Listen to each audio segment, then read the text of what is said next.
series of 13 or 14 things that I wrote about this, but I got so interested in it that I wanted to have some fellow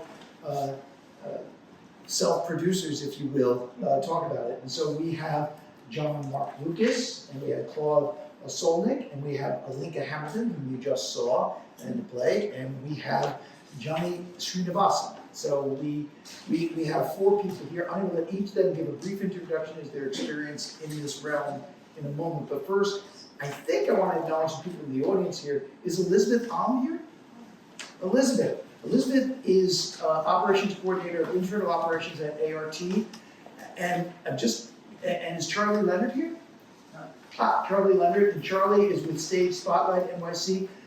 I want to recognize them because it's the point here. We could not be self-producers in Knowledge Workings Theater without our membership in ART.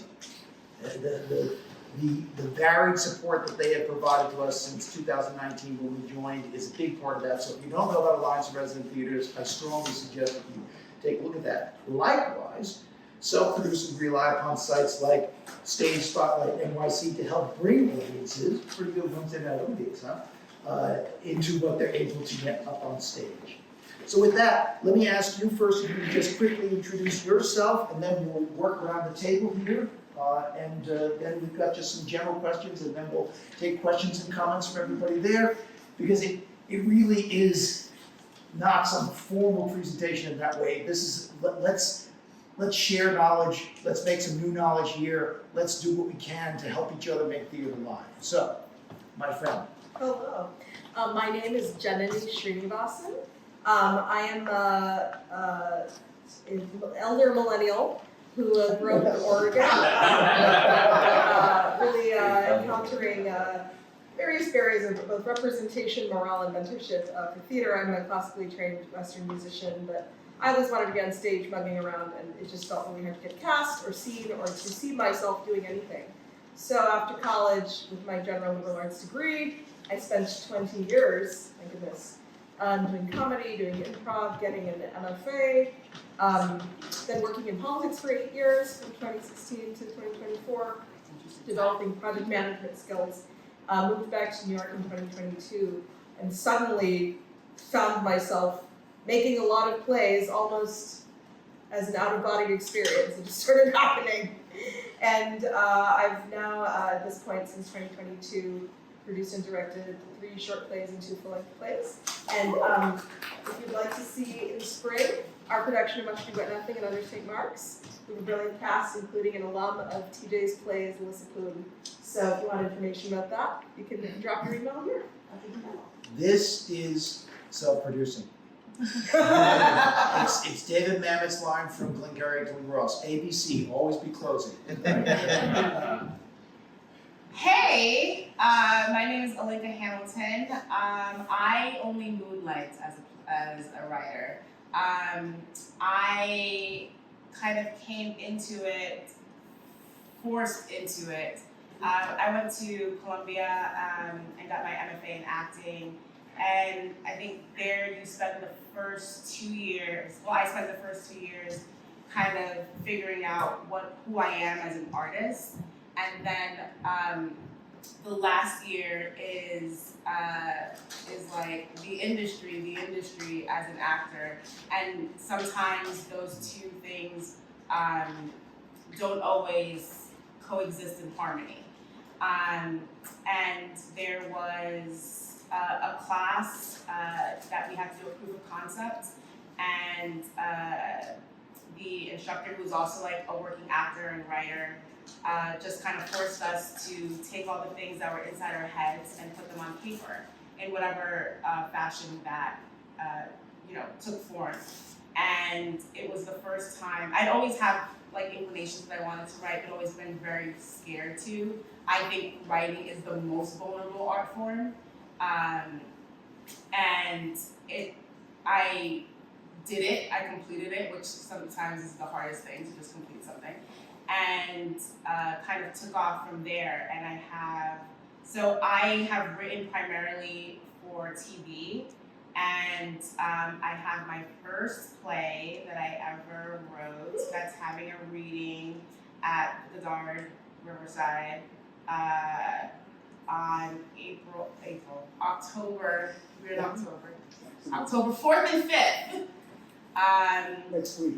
That is indeed next week. Thank you. Thank you. Oh boy. You gotta finish it fast. For me here on October 4th. I will not be there. Another beauty of being a playwright and not an actor. You can just give your baby over, All right. and other people will do things with it and bring it to life. It's amazing. Yes, and so also with the producing aspect, while I was in school, we inadvertently started a theater company because we wanted to go to the Edinburgh Fringe Festival. And so that meant, and we were not supported by Columbia, shocker. And so it was kind of like just throwing ourselves into the fire of figuring things out, not knowing what we needed to figure out, but you know the end goal, so you just figure out all the things that you gotta do to get to the next step, the next step, the next step.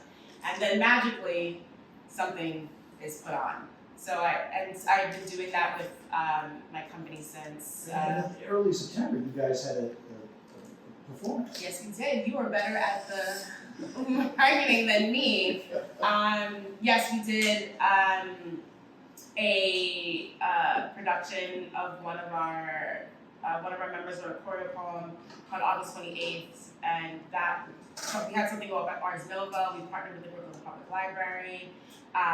We were just at the Evolution Festival, and then I adapted 2 of these choreo poems into a film that I was just at the International Black Theater Festival because it was playing there. So it's just the artistry can just take form in so many different ways that you kind of, I just go with whatever mode of expression I feel like is necessary for whatever I want to say. And you can already hear, 2 words come out in just this first introduction. You hear a rhythm partner, and it's really critical there. Claude.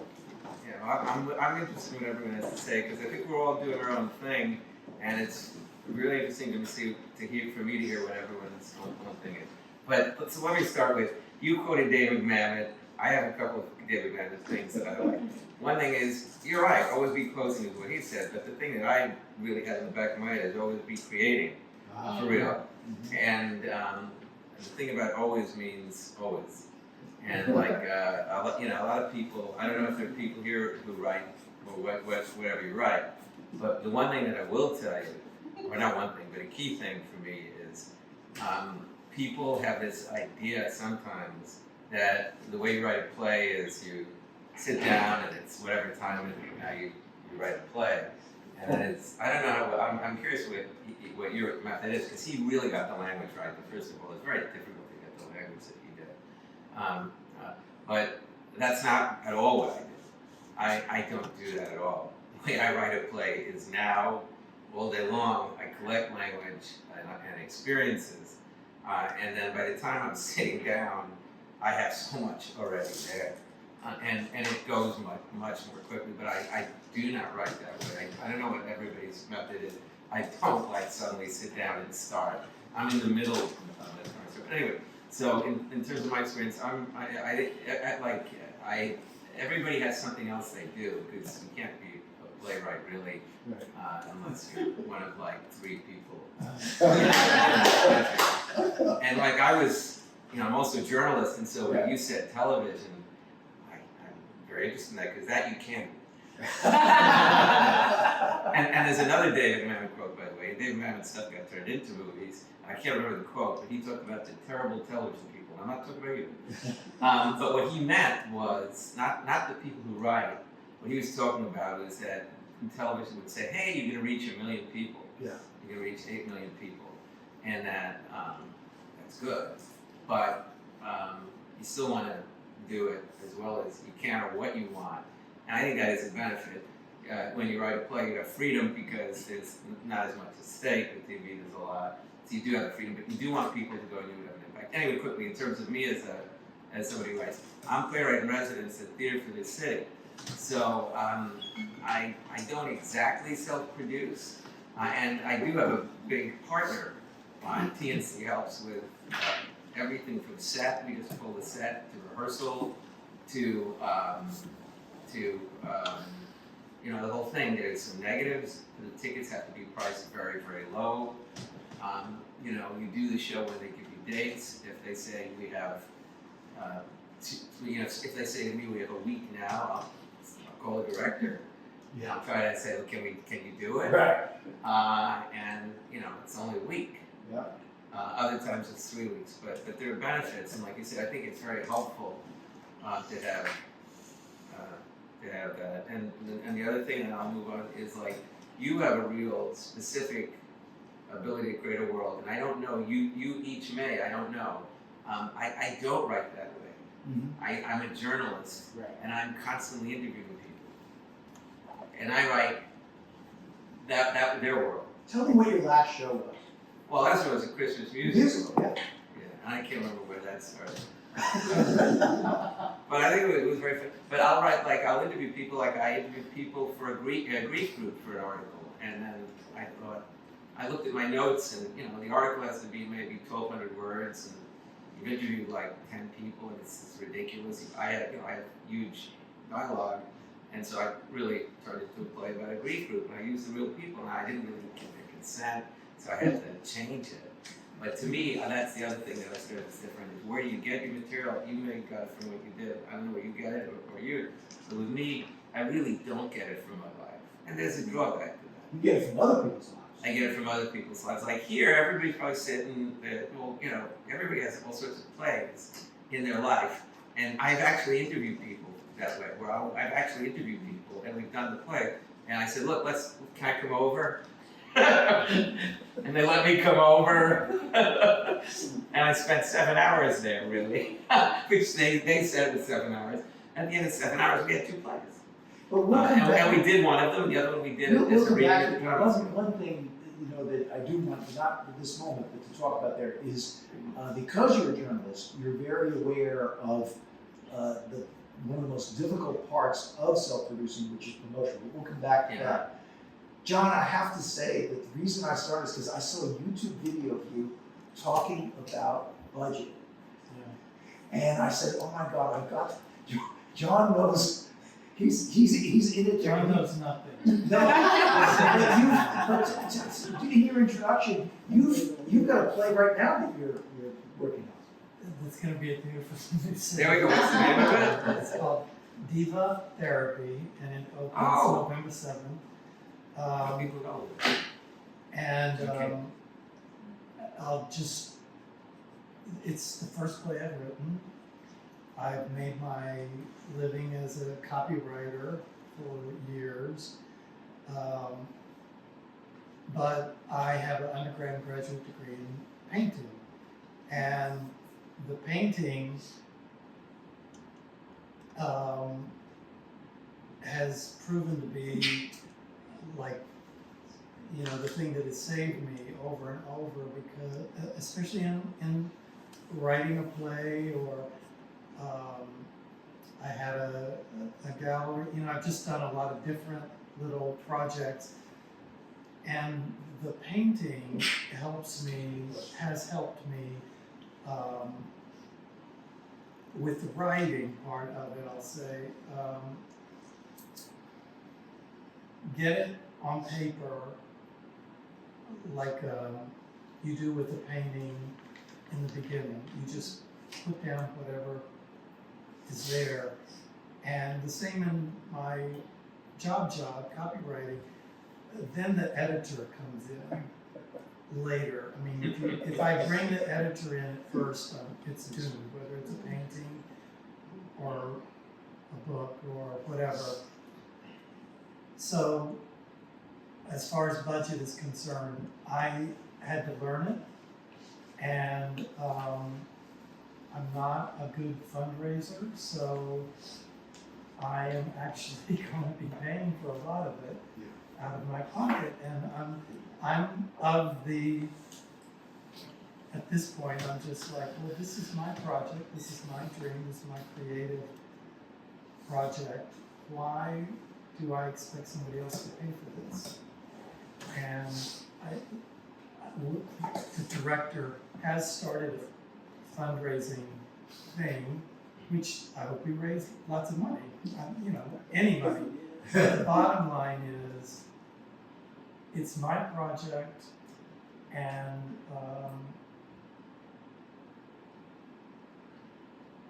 I'm responsible for it. I want to start the questioning here with you, and I really was taken with that, because it really spoke to me about back in 2018 when we opened Knowledge Workings Theater, and I had been out of theater for decades, and so I knew what theater was like to do in the 1980s, and it was very, very different in 2018. And you're thinking about budget. What stands out at this point, because you haven't even opened yet, as the most important thing you think people should know about self-producing?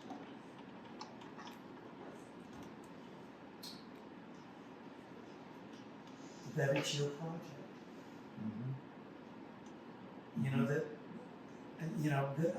I don't know how the community feels about this, so this is just my point of view on it. It's my project. If I want it done, then I've got to be responsible for as much money as I can be responsible for, and there's my budget. Yeah. No, I think that's really important, and those of you who do go and look at the 13 ways to look into self-producing there, the first thing I talk about is like, are you ready for this? What you just said there, are you ready for it being your project there? You've said that it's been very helpful, Claude, that you're doing a lot, and I think a lot more than you even said there, but TNC is doing stuff too. Well, they don't do it, they provide research. TNC is fantastic, and you see they're involved. So one thing I would say, and this is probably not in my interest, but TNC is just a very good place in a lot of ways. It has some serious limitations you have to be aware of, but it is, it has festivals, and there are different ways that you can get involved with TNC. And I wish, there may be other theaters on, but let me just quick comment on that. It's interesting what you said, and everybody has different personalities. I never look at my plays as my projects. I don't look at them that way at all. At all. I write them at 2 a.m. I don't remember writing them, so the directors will ask me questions, and I can't tell you, I can't answer. What did you mean by that? It's like, you can make something up, but essentially you're making it up. They could have made it up just as well at that one.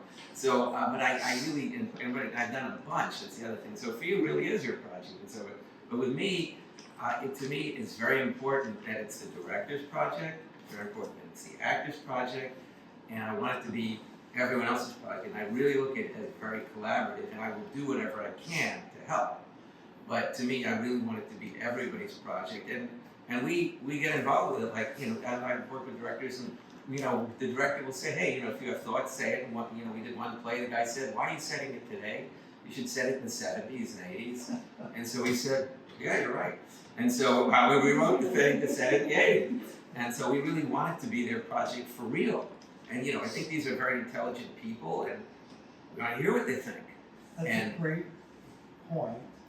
And it's something that, as a newcomer, I've had to learn, is that it's my project up until a point, and then it is the director's project. And I've learned that I need to give the director control of what the director does. Yeah, but you don't want to, I had somebody say, I've been doing this for a while too, somebody said to me, if you do what the director wants, you have like an 80% chance of success, and if you don't, you have 0. And it's like, that's a big difference. And it's not exactly that way, and that doesn't mean you do whatever the director says, obviously. I think it's important the director should listen to you. Yeah. Like I've had plays, you write it as a comedy, and you go and it's a drama, and it's like, it's like, it works, but they're doing this. But again, the reason that happened was the guy that ended up being cast as the lead wasn't funny. And just I didn't look. I just had to do it as a drama. I said, well, it works as a drama, but it's not a drama. But the director didn't make it a drama. She couldn't get the actor. The actor, the one we wanted to cast, didn't do it. It was hilarious, and then this other person got cast, and we didn't realize he wasn't funny. And so she made a call. She says, okay, we're going to do it as a drama. And so I understand. She had to deal with the reality. This is even dealing with realities, and that's one of the important lessons. And the people are going to watch this stuff here in self-producing. But Lincoln, I wanted to ask you. You had this, I would argue, self-produced piece that came up in August and September. There, you've got another one coming up here now. What stands out as the most important thing people should know about self-producing? That it's not glamorous. It's not. I just don't. I don't think there's any part of it that's glamorous, and that you have to really want. And it's not about about ego. Like, it is about an exchange, and it is about sharing a very special, moment in time with a particular audience. And so if you do everything that you can to make that just moment beautiful, or the best that it can be, that's what you should strive for. And it's not for, I just think if you, just taking ego out of everything, I think is very, very, very, very important. And to remember that it is a grind, and that things don't always repeat itself. That every time you do something, it is the new time that you're doing something, and you take all the lessons that you've learned. But this is now a new event that requires, if it's a new play, it requires a new set of handling. Like they say, what do they say with kids? Like the first child's like the first pancake or whatever.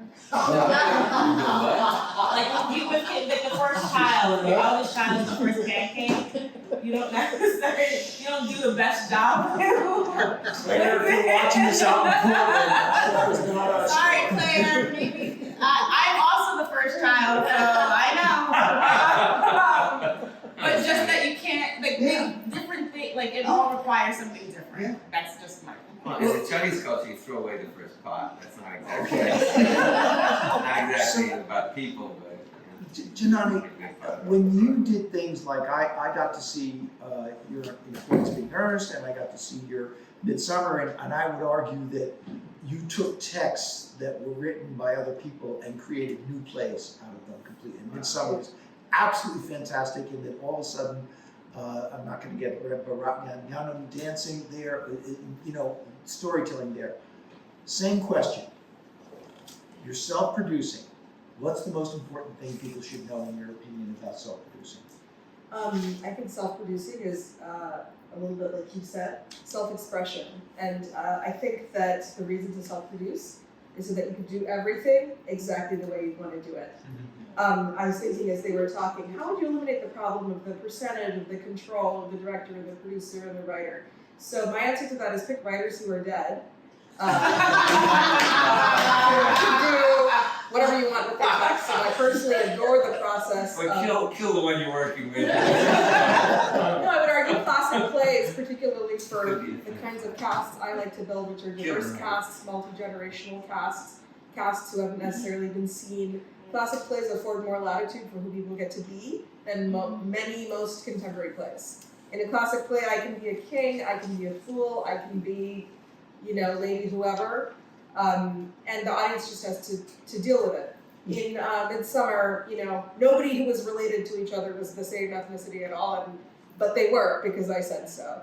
In Much Ado, we actually, by coincidence, have Hero and Beatrice both as Chinese Filipino actresses, which is an amazing coincidence. But their father is, an Englishman, because I say so.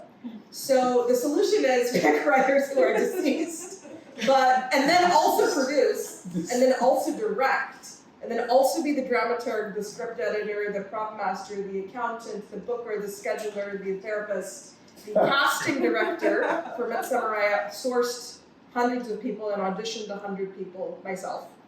And I think the other thing I would say is, there's just no limit to how much you can do. I think that people go in and then they have a little bit of a mental block, like I need to surround myself with all these people who will do these things and do the social media. No! If you're a psycho like me, you can actually do all the social media. I started an Instagram account for the show, and then I have very strong opinions about how to use it, but I'm constantly telling stories about the show. you don't actually need a separate box office person because you can do it yourself. I want to know who's coming to the show. So I would say embrace the parts of yourself that are obsessive and excessive, and maybe that other people say, like, you should scale back. No, I actually want to work 16 hours a day on this. So I would say embrace that part of yourself, and don't listen to people who also say, like, you can't, or you need advice. I made two mistakes on my first 2 plays that I won't be making again, which is going in untrained, because I've never had a formal theater class. I'm just a smart person who can project manage and is also very artistic. I thought, oh, I need people to like advise me or consult, tell me where I'm going wrong. So this went horribly wrong on both plays because that person, in both cases, actually a white person of my age, radically overstepped in their sort of like decision of how they were going to give feedback and give criticism. What started as a friendly advise and suggest turned quite toxic. And in one case I had to be like, bye-bye. And for the next person I was like, well, bye-bye to any further production. So I would say self-producing is scrappy, it's a grind, as she said.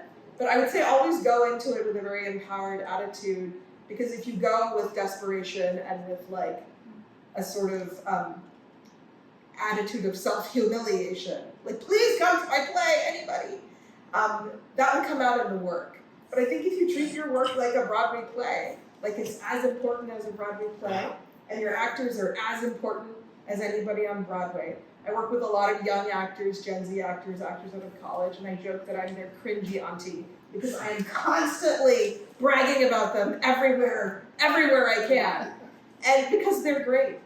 So I would say, do everything that you like, learn how to do everything, pick the part, put your stamp on everything. Be careful about who you ask advice from.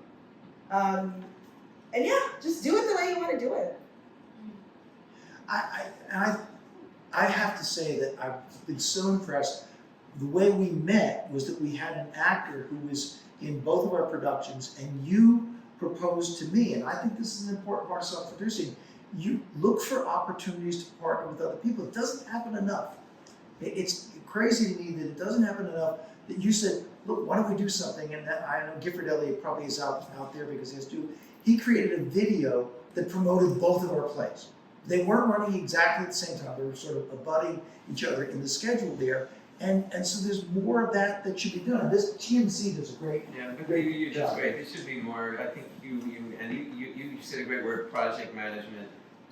You really got it. That's what these are. Somebody has to be the project manager. With me, it's the director. With her, it's you. Yeah. It's not me, but somebody has to be it. And I think you're right. Yeah, everybody's doing their own thing, and it really would be so much more helpful if we did. You may have a resource I need. I may have a resource you need. You may have. I think that would be great. Well, and you're great at that too in terms of networking there. John, I wanted to ask you. Well, go ahead. Can I ask you a question? Of course. So, when you were new, and you said you asked 2 people advice, or what was it in you that knew that advice was not right? Because the advice began to be delivered in increasingly frantic, anxious, kind of distrustful ways, culminating in really disrespectful emails that were basically like, you're an idiot. At which point I was like, okay, you're fired. One of them was an actor, and then the other was also an actor. But no, I didn't know at first. I'm still new, right? Like I've never taken a class. I'm not aware of many norms of theater and norms of theater etiquette. And as I've gone through 2 plays though, I run my rehearsals and my productions a little bit more like a mix of a theater company that works over many months and a sketch comedy improv troupe. So like the vibe is very laid back, but also like high standard. And I think for these 2 people in particular, the departure from some of those norms of like, this is how we do theater, was like too much after a while. But the way I knew it was wrong was because I got 2 flaming emails in my inbox where I was like, Email is a huge issue, by the way. I think what you just mentioned. I've also gotten some, and I've probably sent a few, but I've definitely gotten emails, and you look at it, it's like you don't know what the hell they are, and somebody's so upset and you have no idea why they're upset, and they're really going after you. And I think email is, I don't know, maybe it's better to pick up the phone. I don't know how to handle when you get these emails. Well, You do as, get them. as one character says, do you really want to send that by email? Right. But, what I want to next do here is to get some questions from the audience. But before I do that, I just want to point out that a dear old friend of mine, Patrick O'Shea, is in the audience tonight. And I'm just going to invite you, and Patrick, if you wouldn't mind there, to just sort of give your notion from your years of being around producers and agents and stuff like that as to where you think someone self-producing might go wrong.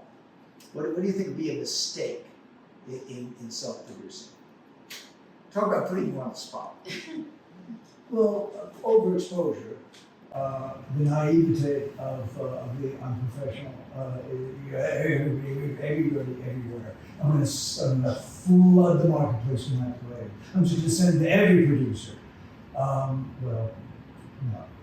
Producers all talk to each other. Oh, you read that too? Oh, okay. You passed on that, huh? Okay. They actually read stuff? I'm not joking. Some of us do. Yeah, first of all, I would like to just say that we have witnessed and enjoyed tonight an enormous effort in self-producing, an enormously successful effort in self-producing. The executive producer's back there, she's now hiding. Good power of example. And I learned that yes, this can be done, you know. May I offer a suggestion for your consideration, which you already know, which is that nobody is going to care enough or care as much about you and your project as you. Yeah. So in that sense, fucking. You can't let in the hormone space. To the newcomer, to the naive person, what's a mistake? Yeah. You bust your way through, you know? Yeah. I think of a contact and trying to get critics to please come. And the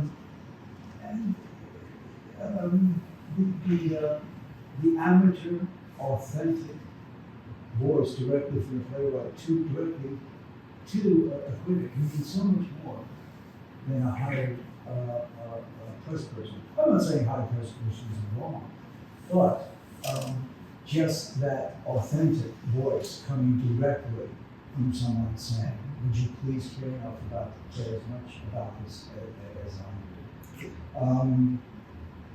The other thing is, again, trite, there has to be something which is hands-on. I mean, you just have to be everywhere doing everything as we've already heard. I've tried to produce things by telephone, and they don't work. If I were Elaine Switch, as it my hard lesson, never did do that again. But of course, with the gig economy, I mean, and the life, I mean, since I'm retired now, but with this gig economy, there's just no excuse not to, you know, and it's knowing that nobody else is going to care enough. So fuck them. I'm just going to blast through this. But I appreciated the distinct and discrete understanding of the various jobs and understand that compartmentalization, which is exhausting. Hopping from one job to another, turning from one to another, back and forth. And of course, particularly the ones you don't want to do. The administrative stuff, the telephoning. Yeah. All this stuff you don't want to do. This is the quandary that, and I now want to take questions here, that came in even doing this here. So when I started to write this, I thought, well, on the one hand, I'm an evangelist for self-producing playwrights because I believe you should make theater live. I think theater is really important in society, and I want more theater to be out there. And people who are waiting for some play production house to do their stuff there, in 99% of the times, it's not going to happen. There are far more playwrights than there are producers or theaters. But on the other hand, I also have to admit it takes an ability to be hands-on, to give the energy to do these certain things here as well. So I also want to say it's not for everybody.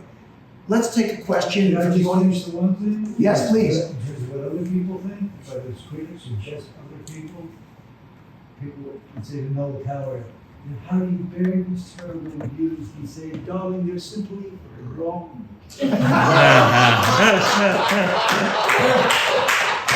I read recently your friend, Ian McKellen, I didn't know this, he used to write to the critics and tell them how they were wrong. So I'm gonna ask, if you have a question, simply because we are filming this here, I'm just gonna ask you to come up and ask it to any one of us here. Thank you so much. This question is for Janani. So I'm finding myself currently in the position of doing all the things for my play, and I am like the show's not till February, but I'm like burned out, and I actually have gotten out, and I don't know if it's because I'm getting old, because I've done it before, but this is the first time I'm doing it for a Hang on a full second, because you're getting old. Yeah. Please, brother. Go ahead. You know how much life I've lived.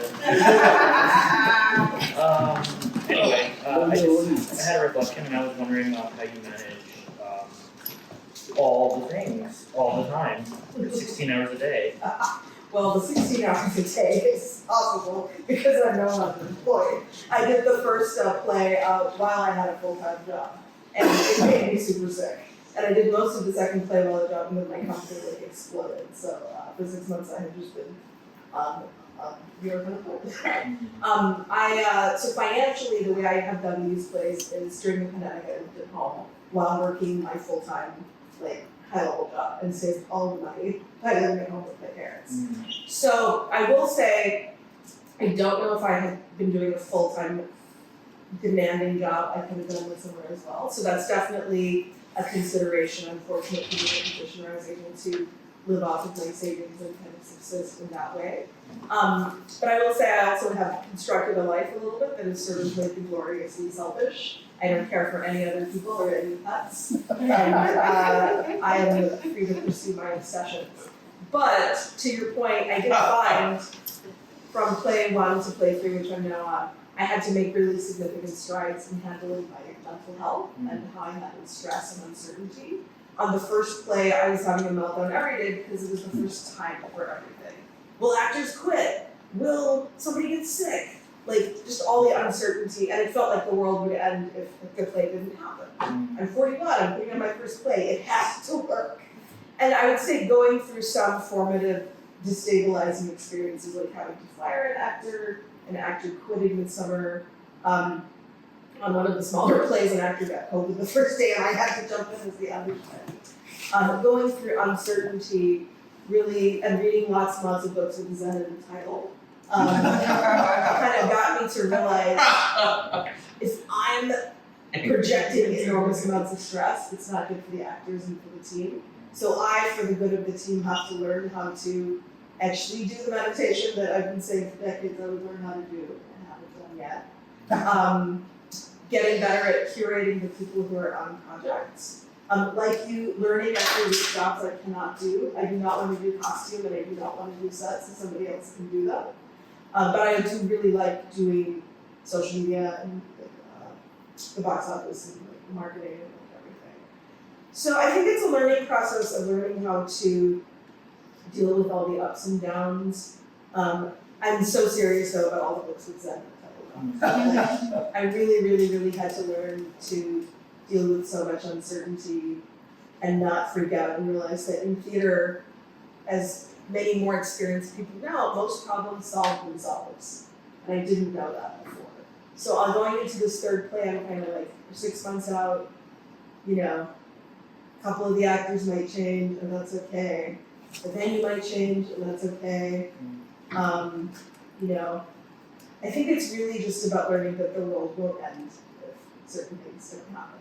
That was a very good thought. Very good. Thank you for that question.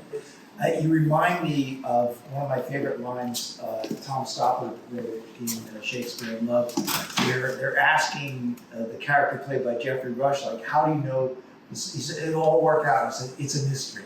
And it is a bit of a mystery. I saw another hand back there. Please come on up.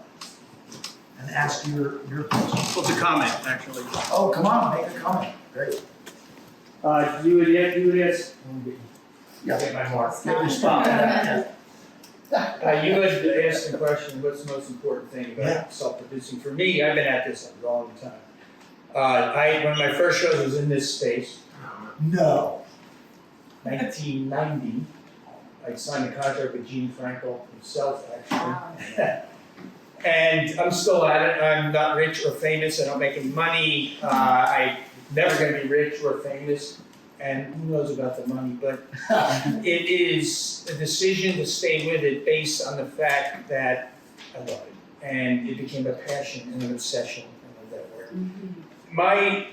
The thing I think you have to remember is just, once you lock into that, just to stay with it. And don't let anyone else's expectations, standards, judgments, opinions, where you're supposed to be in the world, don't let any of that affect you. Just be happy that you have something that makes you so happy, and just stay with it. And even if you can't do it, put as much time in as you normally could, keep your hand in it. Because anyone who even gets in this crazy business knows they do it because it's so rewarding.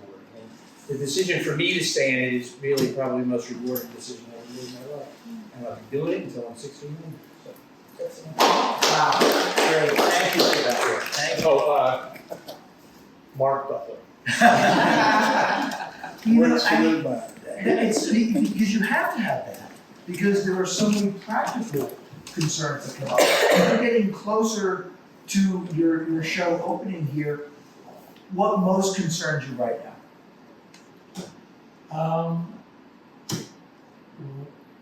One of the positions, the crew, we're trying to get, I will say that, one of the, self-producing, and I didn't know that's what it was, when we were in just a reading mode, I tapped all my friends. I mean, I went to them, and a lot of them are actors and stuff, and I just said, look, we're doing a reading, and would you play this? And they all said yes. And then COVID happened, and we got approached to do a Zoom presentation, which was awful, but it was a great writing experience to learn how to work that. At this point, early on, because of tapping my friends, I got introduced to the director who did the reading and the Zoom, and now the production, gentleman Kane. You have a very good Yeah. experienced director. That's Yeah. another thing. And You've got a she's- very good director. Yeah, she's, She knows. my company is Ego Actis Theater Company, and she's been demanding and also really gentle in letting me know what her responsibilities are versus what I thought mine were. That's been a really, I know you had said that you want to do it all. I actually don't. I don't want to do it all. Maybe down the road with more experience, but it's been made clear over and over that I really don't know what the fuck I'm doing. I've done my part. I can have my say in the rehearsal at particular moments, but the partnership has been really good, and that's been really helpful in a project where it's got to depend on relationships. And it's so interesting to me that you said that, because I think there are two things about it that may seem paradoxical, right? So on the one hand, it's really important to close relationships. I mean, my wife and partner of 45 years, Margie Phillips-Elliott, there is my executive producer. I couldn't do any of this without her. My son, Gifford Elliott, who's our artistic director. So self-producing is kind of a misnomer about the people. But on the other hand, and I write about this in the 13 Ways there, something the theorist Mark Granovetter discovered a long time is the strength of weak connections. You need to get connected to the friends of friends of friends, the people that you don't know. That's how Olympia Hamilton is in this play, is we didn't have anybody for it. We've already decided to do a reading, and we literally do not have an actress for it. And we've laughed about it because we're like, how did we connect? Who was it? And it was like an email chain that sort of bounced around and brought us together. Of course, immediately I knew there was an extremely talented person here that I wanted to be working with here. But afterwards, we said, God, that was so happenstance, because we're like, not 6 degrees of separation, but we were 3 degrees of separation away from each other. So that's important. Other comments or questions? Yes, come on down. The look on your face when I introduced you for an ART, I felt so bad. I was not expecting you to say my name out loud, so was I supposed to do something or prepare something? Oh my gosh. No, not at all. Okay, so it's kind of a two-part question. So I'm a writer and an actor, and I'm in the process, or have been trying to, for a couple of years, to write a one-woman show.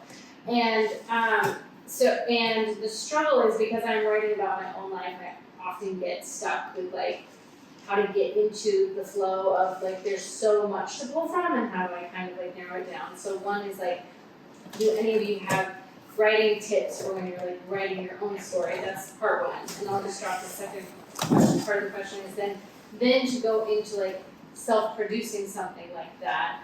The marketing's going to be specific. I don't want to direct myself, because I'm so close to my own story, so I want to have someone else. So and I've never done anything like that before. So those are kind of two parts. Well, hang on here. Would you mind if I put you on the hook for part one? I guess and. Yes and this. I'm trying to, let's see. Because the things that I write are personal, but I still think of them as I still am a character. Because I do think it's important, it's not a diary. And so there still has to be a structure to what you are crafting. And there still has to be a conflict, and you want some sort of change, a journey. So in that way, I think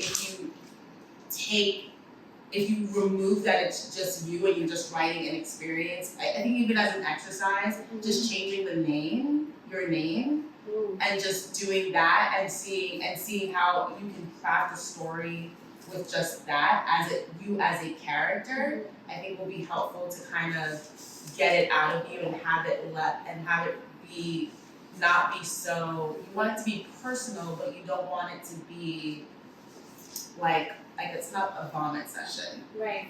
It still needs to Structure. there still needs to be a journey. Mm-hmm. So I would try, that would be my tip just write a character name. I have, to me, because I'm constantly writing, and I think the first thing is for journalism, it's also for plays. Let me just give one question, and let me see how you can answer this briefly. What's it about? Oh yeah, I can answer that. So Briefly. I grew up in a religious cult, and I left it when I was 24, but it was a huge part of my life. So I know some See, very I'm there. You did that really well. No, I'm telling you, and I've done this with companies, and people have an invention, and you ask them, what is it about? And they talk for 2 hours, and it's like, I have no idea what your invention is supposed to be doing.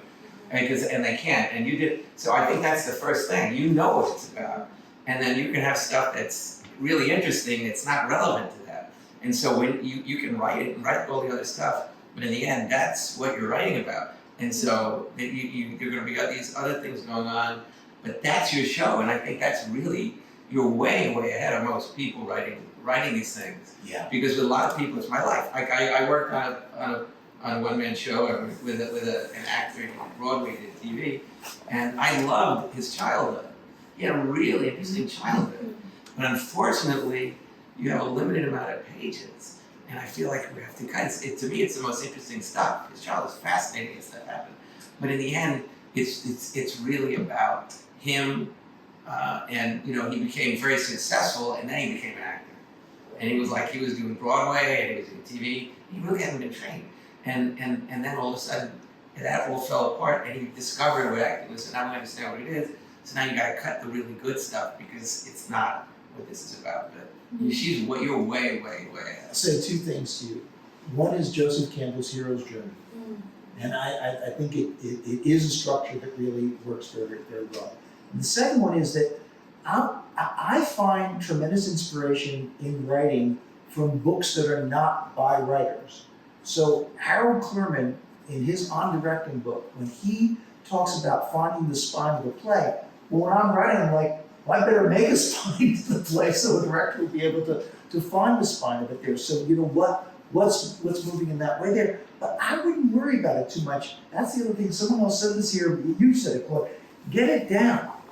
And so to your second question here, you know, what would you say in terms of the self-producing question there? So I am actually self-producing my friend's one-woman show, but the capacity in which I'm doing it is I donated 2 of my days at St. Mark's to her.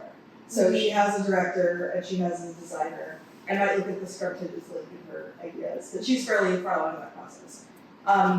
We should connect. I want to hear more about your projects. The thing that came to mind, actually is something I've been wanting to just give 2 minutes to it, is about audience building for shows. I see everybody toiling so hard to put on their shows, and then when I go to a show and like there's like 2 people there, I'm so heartbroken.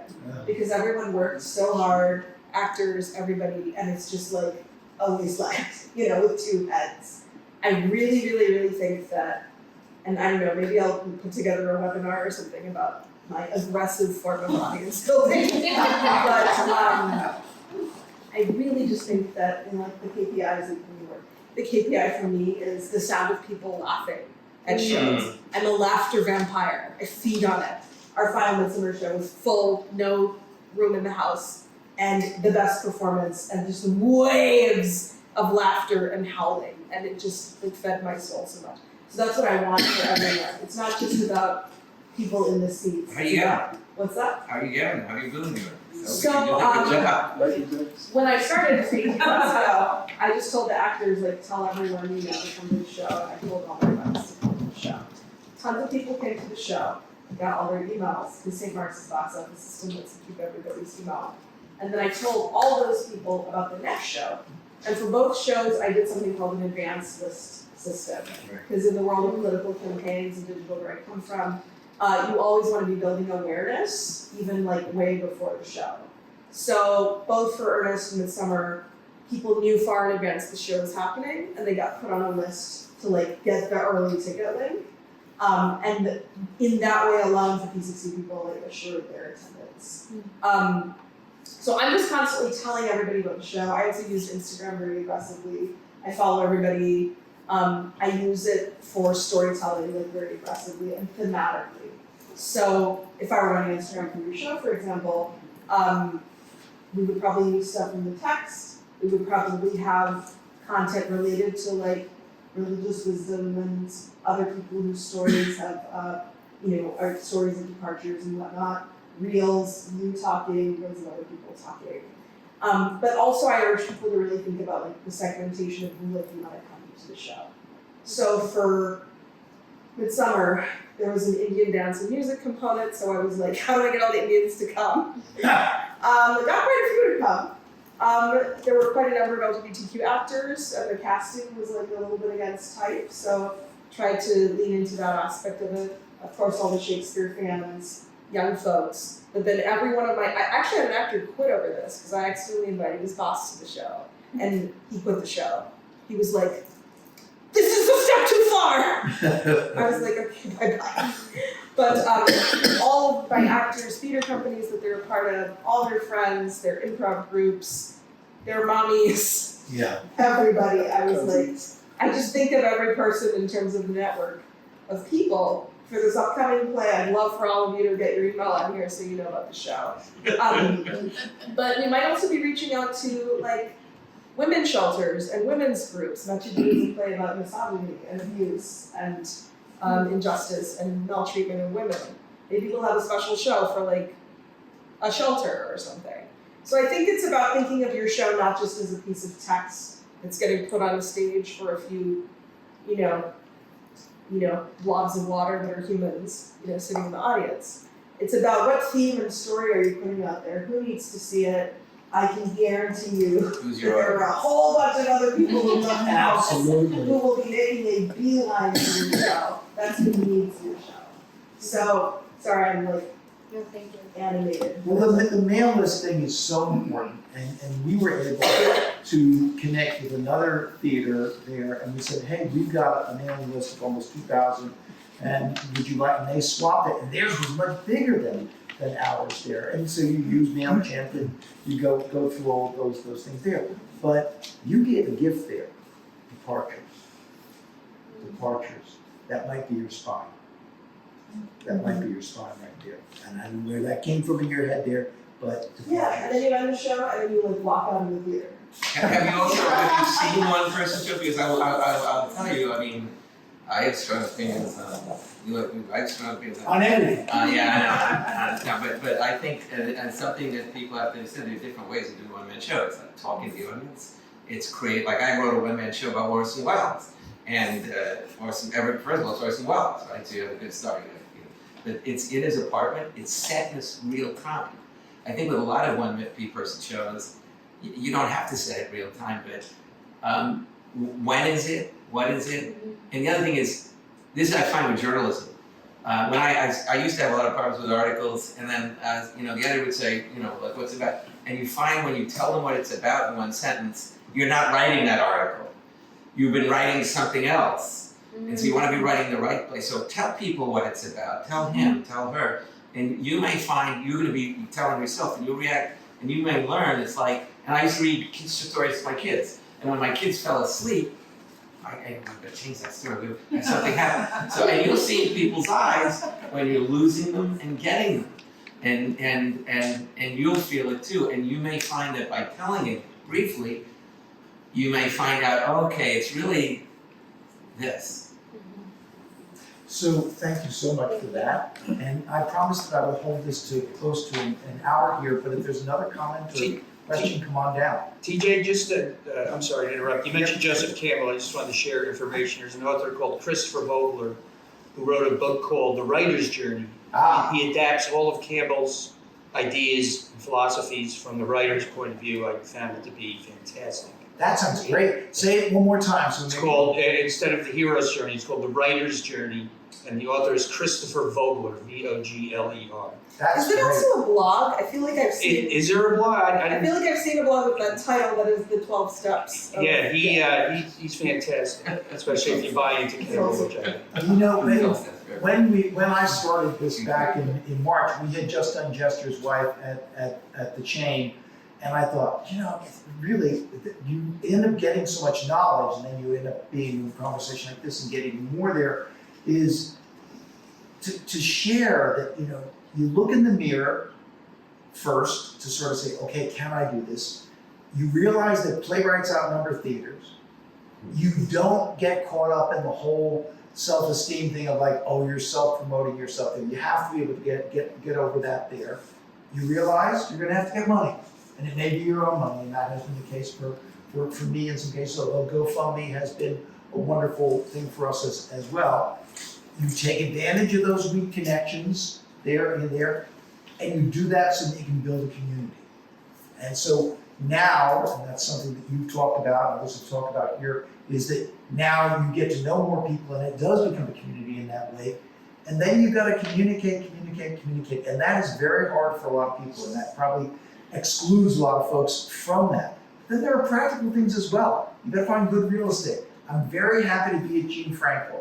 Our first show was at Theater Lab.